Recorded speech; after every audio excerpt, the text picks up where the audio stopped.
दोस्तों, भले ही परिवार में सबके पास मोबाइल फोन हो, किंतु समय देखने के लिए घर में एक दीवार घड़ी तो अवश्य होती है, क्योंकि यह सदियों से हमारे घर का हिस्सा रही है। यदि घर में कहीं भी दीवार घड़ी न हो तो बहुत अजीब भी लगता है।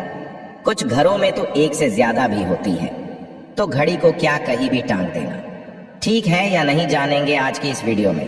दोस्तों, घड़ी को भूल कर भी इस दिशा में ना लगाएं, इससे फैलती है घर में नकारात्मकता। इसी के साथ हम जानेंगे दोस्तों कि आपको कैलेंडर कहां पर नहीं लगाना है, क्या गलती आपको नहीं करनी है, और साथ ही मैं आपको बताऊंगा कि यदि आपकी घर वास्तु दोष है तो कैसे आप जान सकते हैं और क्या उपाय कर सकते हैं जिससे कि वास्तु दोष दूर हो और आपके जीवन से परेशानियां खत्म हो जाएं। तो पूरी जानकारी के लिए इस वीडियो को अंत तक अवश्य देखिएगा। दोस्तों, हम सभी के घर में घड़ी का प्रयोग किया जाता है। घड़ी जो बीते समय और आने वाले समय के बारे में हमें सूचित करती है। यदि हमारे जीवन पर सबसे ज्यादा किसी का प्रभाव पड़ता है तो वह है समय। हर किसी का समय एक जैसा नहीं होता। अच्छे और बुरे समय सभी के जीवन में आते रहते हैं। समय चक्र का चलना कायम ही रहता है। समय किसी के लिए नहीं रुकता। किंतु यदि हम आपसे कहें कि आप अपने समय को अच्छा बनाने के लिए कुछ उपाय कर सकते हैं तो आपको यह सुन के कैसा लगेगा? जी हाँ, हम बात कर रहे हैं घर में लगी घड़ी की, जिसे हम रोज निहारते हैं, पर कभी ये नहीं सोचा होगा कि ये घड़ी हमारा समय बदलने और अच्छा समय लाने में मदद कर सकती है। दोस्तों, हम कई बार जीवन में छोटी छोटी चीजों को नजरअंदाज कर देते हैं, किंतु वहीं कुछ चीजें हमारे भाग्य पर अच्छा बुरा प्रभाव डालती हैं। इसी तरह घर में और भी कुछ चीजें हैं जो आपके वास्तु दोष का कारण बनती हैं और आपकी परेशानी की वजह बनती है। तो आइए पहले जान लें, क्या आपको अपने घर में वास्तु दोष के बारे में कैसे पता लगता है और किस तरह से आप आसानी से इसे ठीक कर सकते हैं। दोस्तों, वास्तु शास्त्र के अनुसार किसी भी घर में वास्तु दोष होने से सुख, शांति और पारिवारिक उन्नति में बाधा पैदा होती है, के कारण पनपने वाली नेगेटिव ऊर्जा से व्यक्ति के भाग्य पर बुरा प्रभाव पड़ता है। साथ ही घर के लोगों को कई प्रकार की परेशानियों का सामना करना पड़ता है। दोस्तों, शास्त्रों के अनुसार यदि हम ये छोटे मोटे उपाय कर लें तो अपने घर में नेगेटिव एनर्जी से छुटकारा पा सकते हैं।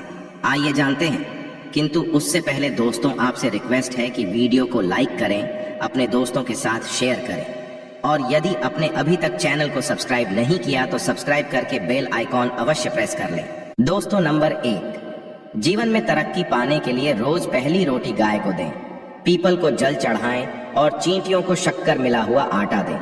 तांबे के लोटे में जल व लाल चंदन मिलाकर रात को अपने सर के पास रखकर सो जाएं। सुबह उस जल को तुलसी को चढ़ा दें। ऐसा करने से आपकी परेशानियां धीरे धीरे दूर हो जाएंगी। नंबर 2, वास्तु के अनुसार यदि आपके घर में तिजोरी है और आप उसके सामने शीशा लगा दें तो इससे धन में बरकत होती है। व्यापारी लोग अपने कैश बॉक्स के सामने शीशा लगाएं, इससे आपके ग्राहक बढ़ेंगे। दोस्तों, नंबर 3, झाड़ू पोछा कभी भी खुले में नहीं रखना चाहिए। इन्हें सदैव छुपा कर रखना चाहिए और झाड़ू भी रसोई में नहीं रखनी चाहिए। इस बात का बहुत विशेष ध्यान रखें। नंबर 4, शौचालय का दरवाजा सदैव बंद होना चाहिए। माना जाता है कि घर की नेगेटिव ऊर्जा शौचालय में ही वास करती है। ऐसे में यदि शौचालय का दरवाजा खुला रहता है तो नेगेटिव ऊर्जा आपके घर में प्रवेश करती है। नंबर 5, घर में सुख शांति के लिए कपूर को घी में डुबाकर सुबह शाम जलाना चाहिए। इससे घर में वास्तु दोष भी कम होता है और घर में रह रहे सदस्यों के जीवन की परेशानियां कम होती हैं। दोस्तों, नंबर 6, दुर्घटना से बचने के लिए शाम को हनुमान चालीसा के पश्चात कपूर अवश्य जलाना चाहिए। नंबर 7, घर में जिस जगह वास्तु दोष हो वहां कपूर की 2 टीकियां रखें। खत्म हो जाने के पश्चात वहां दोबारा इसे रखें। नंबर 8, सूर्य अस्त के पश्चात कभी भी किसी को दूध, दही या प्याज नहीं देना चाहिए। ये भाग्य में बाधक भी बन सकता है। नंबर 9, घर के मुख्य द्वार पर कूड़ादान कभी भी ना रखें। नंबर 10, घर में टूटा हुआ कभी भी नहीं होना चाहिए। नंबर 11, अच्छे भाग्य के लिए सुबह नहाते समय पानी में थोड़ा सा कपूर का तेल मिलाएं। शनिवार को चमेली का तेल भी मिला सकते हैं। नंबर 12, लक्ष्मी की कृपा पाने के लिए रोज रात को रसोई अच्छी तरह से साफ करके चांदी की कटोरी में कपूर और लौंग जलाएं। यह प्रक्रिया रोज की जाए तो घर में बरकत बनी रहती है और माँ लक्ष्मी जल्द ही ऐसे घर से आकर्षित होती है, ऐसे घरों से नकारात्मकता दूर रहती है। दोस्तों, नंबर 13, घर के सोने वाले कमरे में पौधे नहीं लगाने चाहिए, इससे के ऊपर नेगेटिव प्रभाव हावी हो सकता है। नंबर 14, घर में पौधे लगाते समय पानी में सेंधा नमक डालें। सादे नमक का भी आप उपयोग कर सकते हैं, किंतु दोस्तों ज्यादा फलदायी होता है, आपको शुभ फल जल्द ही प्राप्त होंगे। दोस्तों, घड़ी की सही दिशा आपके जीवन को भी सही रास्ता दिखाने में मदद कर सकती है। इसके अलावा को किस जगह लगाना चाहिए और किस जगह पर नहीं, ये भी हम बात करेंगे। सबसे पहली बात जिसकी हम बात करेंगे वो है दोस्तों घड़ी का आकार, यानी घड़ी की शेप। दोस्तों, वास्तु शास्त्र के अनुसार गोलाकार की घड़ियां अंडाकार घड़ी सबसे उत्तम मानी जाती है, पर आजकल देखा जा रहा है कि बाजार में कई प्रकार की घड़ियां मौजूद हैं जिसमें घर के सदस्य या भगवान की तस्वीरें और फोटो भी लगी होती हैं। किंतु दोस्तों, आपको बता दें कि घड़ी के साथ तस्वीरें लगाना बिल्कुल भी सही नहीं है।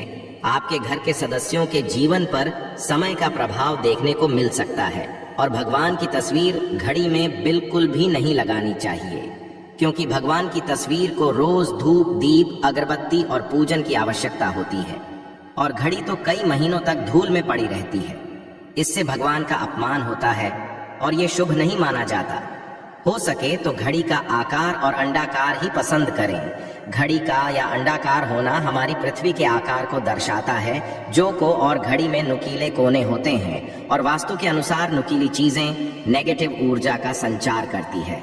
दोस्तों, अगली बार जिसका आपको ख्याल रखना है वो ये है कि घड़ी को स्वच्छ रखें, साफ सफाई का ध्यान रखें, धूल ना जमा होने दें और कहीं से भी घड़ी टूटी फूटी नहीं होनी चाहिए। दोस्तों, जैसा कि हम सभी चाहते कि हमारे जीवन में सब अच्छा और बेहतर होता रहे, तो उसके लिए हम खुद को संवारे रखते हैं, नए कपड़े और आभूषण पहनते हैं। उसी प्रकार अपने घर की घड़ी को स्वच्छ और नए जैसा ही रखना चाहिए, यानी कहीं से भी टूटी फूटी नहीं होनी चाहिए। समय समय पर घड़ी पर छड़ी, धूल और झालों को साफ करते रहें, जिससे आपका भाग्य भी धुंधला नहीं पड़ेगा। दोस्तों, कई घरों में आदत होती है कि पुरानी गाड़ी को बनवाकर ही चला रहते हैं। एक जगह नई घड़ी आई तो पुरानी किसी और जगह लगा देते हैं। ध्यान रखें, घर में पुरानी या फिर टूटी हुई या धूल छड़ी हुई और बंद गाड़ी तो बिल्कुल भी ना रखें, क्योंकि इससे घर में नकारात्मकता और दरिद्रता का वास होने लगता है। बंद पड़ी घड़ी को घर में रखने से व्यक्ति के जीवन में नए अवसर नहीं आते और वह अपने कार्य में कामयाबी प्राप्त नहीं कर पाता। अगली बात जिसका आपको ध्यान रखना है वह है घड़ी की सही दिशा। घड़ी को कभी भी दक्षिण दिशा में नहीं लगाना चाहिए। दक्षिण यमलोक की दिशा मानी जाती है।